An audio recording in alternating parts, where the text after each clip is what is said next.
Em se tratando da profissão professor, acho que tudo leva a gente a refletir sobre a nossa prática, a refletir sobre a forma como nós ensinamos, na forma como nós damos aula, na forma como nós nos apresentamos frente ao aluno.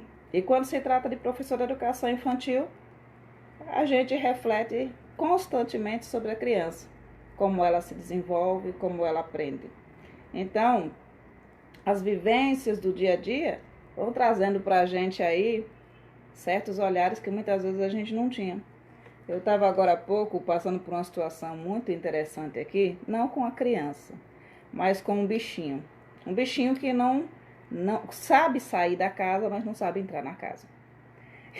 Eu limpando a casa, estou extremamente cansada de botar a cadelinha para dentro com a cadelinha, tem 2 meses, e ela salta para fora e tem um batentinho de volta e ela chora, grita para que eu coloque ela para dentro. No minuto seguinte, ela pula para fora e pede para que eu traga ela para dentro. E aí, que fiz eu? Peguei uma pequena almofada e coloquei para que ela consiga pular para dentro sozinha, para que ela vá se desenvolvendo a ponto de conseguir entrar na casa sozinha, sem que eu tenha que estar constantemente colocando ela para dentro e ela pulando para fora. A gente muitas vezes vai arrancando, né, trazendo essa reflexão para o campo educacional, né, a gente vai arrancando da criança a liberdade de ela se construir. Obrigada, Dorinha, pelo carinho. A gente vai arrancando a possibilidade da criança se desenvolver à medida que a gente faz pela criança, né? À medida que a gente não deixa que a criança ela problematize e resolva. Isso a mãe faz muito em casa, né? E isso o professor faz muito na escola. Existem crianças que ficam na mamadeira durante 4 anos, 5 anos de idade. Porque aos 6 meses a mamãe e o papai acham que ela não vai conseguir tomar um leite em um copinho. A gente constantemente vai privando a criança do movimento da exploração e a criança vai se desenvolvendo minimamente. E depois a gente espera que essa criança consiga fazer elaborações melhores e resolver problemas lá adiante. Como é que a criança vai resolver problemas, situações, problema, se constantemente a gente resolve todos os problemas pelas crianças? A gente escolhe o que a criança vai vestir, a gente escolhe onde a criança vai sentar, a gente escolhe até mesmo a cor que a criança vai usar para pintar determinada atividade. Se a criança não consegue fazer o traço, a gente pega na mão dela para que ela supostamente aprenda a fazer. E a gente fez isso durante muito tempo e muitas pessoas ainda defendem que a gente faça hoje, que a gente ajude, que a gente faça pela criança. Basicamente, que a gente faça pela criança. E aqui a gente não está falando de não mostrar para a criança a direção. A gente está falando de não limitar a capacidade que essa criança tem de se desenvolver por si mesma, observando o adulto, observando as outras crianças, interagindo no seu meio, para que assim ela consiga resolver coisas que ela não resolveria sozinha. Por exemplo, eu tenho uma situação muito interessante que eu estava vendo, colocada pelo moço, esqueci o nome dele agora, do Lar Montessori, né? Quando uma criança, ela entorna o suco na mesa, por exemplo, o que a gente deve fazer? Em geral, o que é que nós fazemos? Nós tiramos a criança da mesa, muitas vezes nós reclamamos que a criança derrubou o suco, entornou o suco, e a gente vai lá e limpa para a criança. E a criança, basicamente, não entende. Quando o ideal, o interessante, seria chamar a criança, pedir que ela pegasse o paninho e ajudá-la a fazer essa limpeza, para que ela observe o que é que acontece quando o suco entorna, para que da próxima vez ela comece a ter um pouco mais de cuidado. a gente vai cerceando a liberdade da criança, a gente vai conduzindo a criança pelos caminhos que a gente quer e a gente vai fazendo pela criança e depois espera que a criança ela dê a devolutiva esperada, né, em desenvolvimento. A gente dá banho na criança, a gente escova o cabelo da criança, a gente põe a comida na boca da criança e a gente espera que a criança ela aprenda sozinha, com a gente fazendo por ela. Existem muitas mamães perfeccionistas e muitas professoras perfeccionistas, né, que não vão permitir que a criança ela desenvolva autonomia, ela se enxergue no mundo. E por que não vão permitir? Porque, se eu deixar ela tomar banho sozinha, ela vai fazer mal feito. Se eu deixar que ela tente se limpar sozinha, ela vai fazer isso mal feito. Ora, como é que a criança vai aprender a tomar banho sozinha, a se vestir sozinha, a comer sozinha, se eu estou constantemente fazendo por ela? A gente precisa aprender que para aprender existe um processo, né, onde eu inicio e onde eu faço mal feito, onde eu não faço a contento, onde mais adiante eu vou fazendo de uma forma melhor, até que num determinado momento eu saiba como fazer.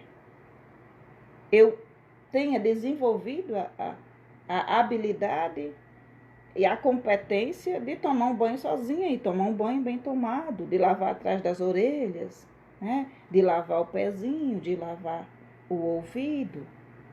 A criança, ela aprende na medida que ela vai atuando no mundo. A gente tem uma frase que eu gosto de citar bastante, que é: só se aprende a fazer fazendo. Se você não faz, você não aprende. A mesma coisa é com a criança. Por exemplo, o professor que não gosta de ler. O professor que não gosta de ler é um professor que não consegue interpretar um texto, muitas vezes, da maneira devida. Porque quando ele lê muito rapidamente. E quando ele lê, ele faz aquilo que o Paulo Freire fala, que é passear pelas palavras. Quando ele lê, ele não se atém a pequenos detalhes do texto para conseguir ter uma compreensão mais ampla. Então, ele não se desenvolve no sentido de cada vez mais conseguir compreender um texto, cruzar esse texto com a realidade e trazer esse texto para a prática. A gente vê muito isso na aplicação das diretrizes curriculares nacionais para a educação infantil, que é um documento obrigatório, que não foi aplicado. Numa teoria do brincar, que foi mal interpretada e, de repente, a gente tem muitas críticas, porque boa parte das pessoas leu que brincar era importante e deixou as crianças o tempo inteiro a correr no pátio, né, a pular e a brincar, sem maior intencionalidade, sem aquilo que a base coloca, que é a intencionalidade educativa. E para que a gente aprenda, desenvolva a habilidade de trazer os documentos oficiais para a prática, é preciso que a gente primeiro goste de ler, depois que a gente compreenda esses documentos. E aí que a gente cruze isso com a realidade e tente adaptá-los a esse espaço, a essa infraestrutura e a esses problemas que a gente tem no dia a dia. É fácil? Não. Todo mundo consegue fazer? Não. Porque nem todo mundo desenvolveu a habilidade, a competência, desenvolveu o olhar positivo para algo, desenvolveu esse olhar para a criança como um sujeito histórico, como um produtor de cultura. Então, tem coisas que ficam cada vez mais fáceis à medida que a gente vai trabalhando nós mesmos. A gente vai se colocando situações de dificuldade e a gente vai aprendendo a resolver aquele problema que se coloca na nossa frente. A mesma coisa vai acontecer com a criança. Se a criança não consegue alcançar um móvel, a gente ajuda ela a resolver o problema, colocando à disposição dela um banquinho. E quando ela for buscar esse banquinho, ela vai aprender a subir neste banquinho e alcançar o móvel que ela não alcançava, para fazer coisas que a gente muitas vezes diz que não é coisa de criança. Fazer coisas de vida prática, por exemplo. Ajudar uma mãe em casa, ajudar um pai em casa. E pegar uma pá para ajudar a pegar o lixo, trazer a vassoura, passar um pano em um móvel.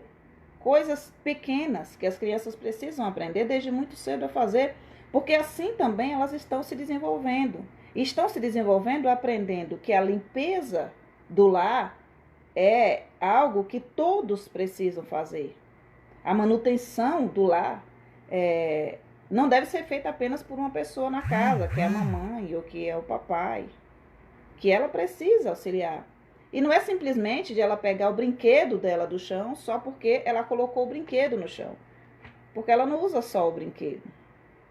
Ela usa outras coisas na casa. A gente vai deixar, muitas vezes, para permitir a criança ter contato com determinadas coisas da nossa casa quando essa criança cresceu, quando ela não tem mais interesse.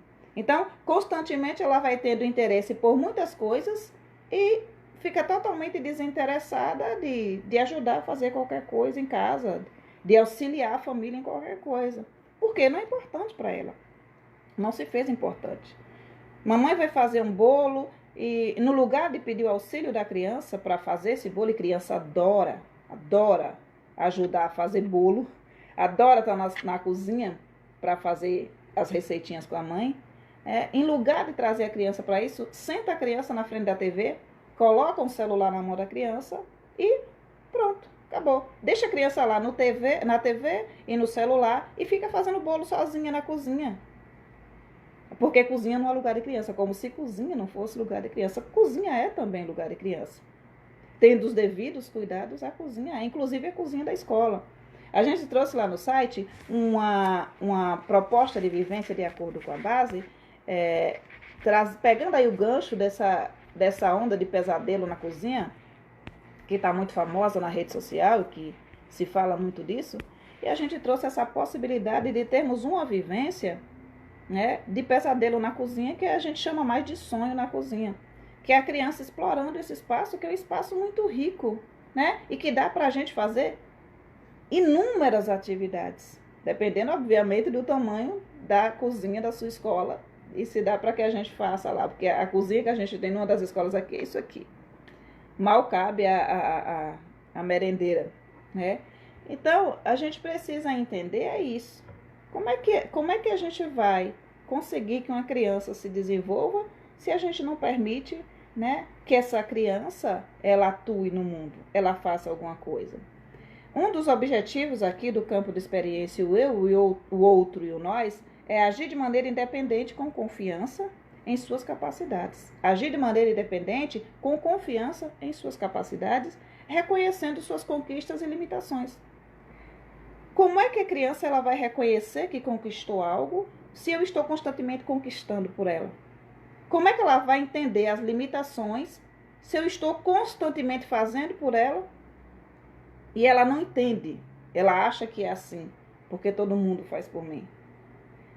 Constantemente você vai ver crianças pedindo para o professor botar a cola aqui, dizer a cor do lápis que tem que usar, para que o professor corte o material por ela, porque se ela cortar vai ficar feio. E isso muitas vezes nem parte do aluno, nem parte da criança. Educação infantil não tem aluno. Oh, Jesus, é difícil a gente ir se adequando. Mas vamos lá. Muitas vezes nem parte da criança esse pedido para que o professor corte por ela.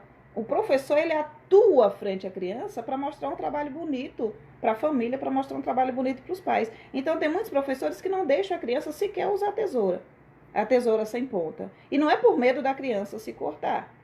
É porque se a criança recorta a atividade que vai para o mural, é uma atividade que vai ficar picotada porque a criança não desenvolveu ainda a coordenação motora fina a ponto de ter uma atividade bem recortadinha, né? Com contorno bem feito. Então, a gente vê muito na questão das impressões de mão. O professor coloca a mãozinha da criança e aí depois o professor mesmo recorta e depois o professor mesmo faz a finalização do trabalho para essa exposição e para o mural. E aí a gente mostra para o pai e para a mãe um trabalho que não é da criança, um trabalho que é do professor. Porque o corte foi do professor. Porque o professor atuou diante daquele material e não a criança. E como é que a criança vai aprender a recortar melhor se eu não deixo que a criança recorte? Como é que a criança vai aprender a escrever quando chegar o momento, no primeiro ano, melhor, se em lugar de eu possibilitar que ela trabalhe, né, os pequenos músculos das mãos através de inúmeras atividades, de rasgar, de amassar, a massinha de modelar, né, de recortar, eu vou constantemente pegando esse trabalho e fazendo, e a criança, eu pego na mão da criança para que a criança, ela dê a devolutiva que eu quero. Então, se você não desafia a criança, ela não cria, não desenvolve a confiança para atuar no mundo. Se você faz sempre pela criança, essa criança ela nunca vai reconhecer as conquistas dela e nunca vai perceber as limitações dela.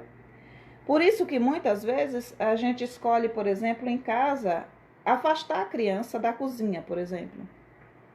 E a cozinha, a gente não explica para a criança que ela não pode acender o fogão sozinha. A gente simplesmente proíbe a criança de estar nesse espaço, de mexer nesse espaço. Ora, criança é curiosa, criança é exploradora. 1 minuto sozinha, um fósforo, ela alcançando o fogão, ela vai fazer. Porque ela observa a mãe fazer, ela observa o pai fazer, ela quer fazer e ela vai fazer. Só que ela não vai fazer direito. Porque ela não entende que existe uma limitação e que ela não pode mexer com fogo porque não foi ensinado isso para ela, foi proibido.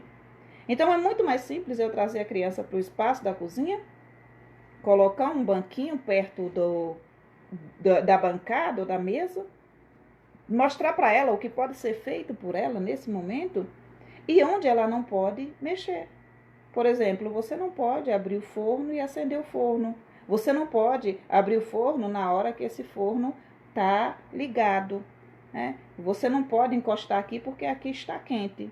E isso a criança ela vai aprendendo, sem que necessariamente a gente tenha que proibir, colocar uma grade em volta da nossa cozinha para essa criança não ter acesso, para ela não explorar esse ambiente, né? Eu lembro que quando os meus filhos eram criança, eles tinham a mania de puxar tudo de dentro do armário, né? Chega no armário e puxa tudo. É um monte de panela, um monte de vasilha no chão e eles batendo com a colher naqueles objetos. E esses são momentos extremamente tocantes e ricos para a criança e fica na nossa memória para sempre.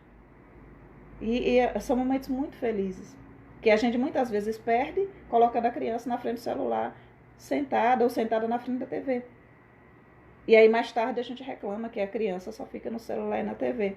Mas quem cria, né, somos nós. E muitas vezes você cria uma criança passiva que vai se tornar um adulto passivo na vida, que não vai conseguir ou que não vai querer lavar um prato, que até os 12 anos de idade não consegue tomar um banho sozinho direito, até os 15 anos não consegue escolher a própria roupa, não consegue pentear o próprio cabelo, porque o pai e a mãe estão constantemente fazendo por eles. A questão do penteado do cabelo também é extremamente interessante de observar. A criança está sempre com o cabelo bem feito, principalmente mamães que têm mania de ordem, de limpeza. Penteia o cabelo da criança tem que estar impecável. Se essa criança corre na escola e chega com o cabelo bagunçado, a mãe faz um auê. E só serve o penteado dela, só serve quando ela escova o cabelo. E a criança ela vai entendendo que ela não sabe fazer e que ela não vai nem tentar fazer. A minha menina, ela vai para a escola muitas vezes, mãe, não quero pentear o cabelo hoje, só quero fazer uma polpa. Faz a sua polpa e vai.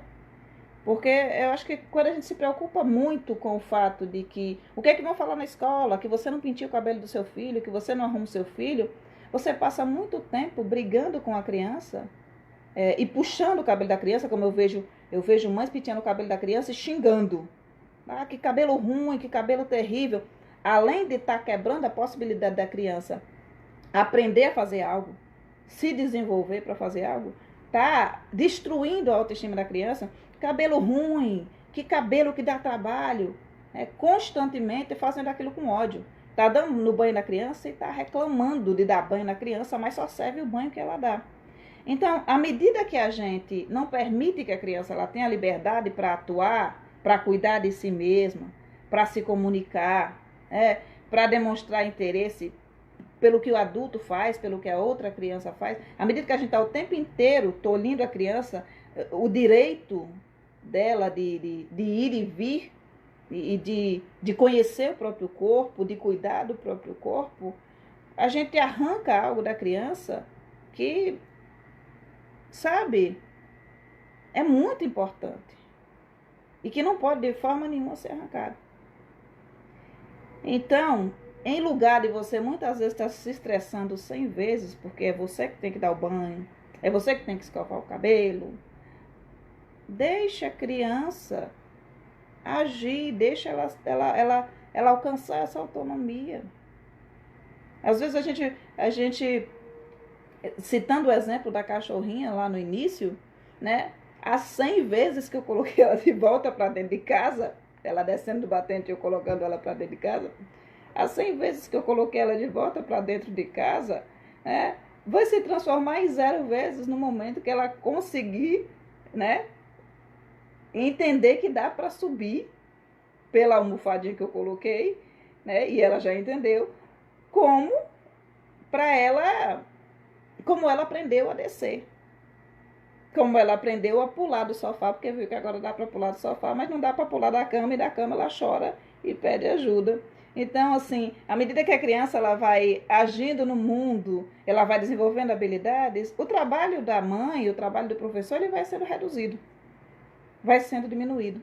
À medida que o seu aluno aprende a ir ao banheiro e se limpar sozinho, e é extremamente importante que ele saiba se limpar, você só precisa dar uma verificada básica. E depois de um tempo, ok, ele já vai estar apto a fazer isso sozinho. Não é melhor do que você ir 100 vezes no banheiro com 100 crianças e limpar uma por uma? Porque aí você reduz o seu trabalho a mero assistencialismo, porque você não deixa que a criança aprenda, você não entende que cuidar e educar são indissociáveis e que à medida que você está cuidando, você também está educando essa criança para que ela se torne cada vez mais capaz, de fazer as coisas que você sempre faz por ela, o que o pai e a mãe sempre faz por ela. Tem pai e mãe que escolhe a roupa, escolhe tudo que a criança vai colocar e não deixa a criança escolher nada. Então, deixa que a criança escolha, deixa que a criança viva, entenda que essa criança é uma outra pessoa fora de você, não é uma extensão de você. E essa criança, ela sente, ela pensa, ela se expressa, ela pode fazer escolhas. E ela pode atuar no mundo para se desenvolver melhor. Gente, um beijão para vocês, muito obrigada e até mais.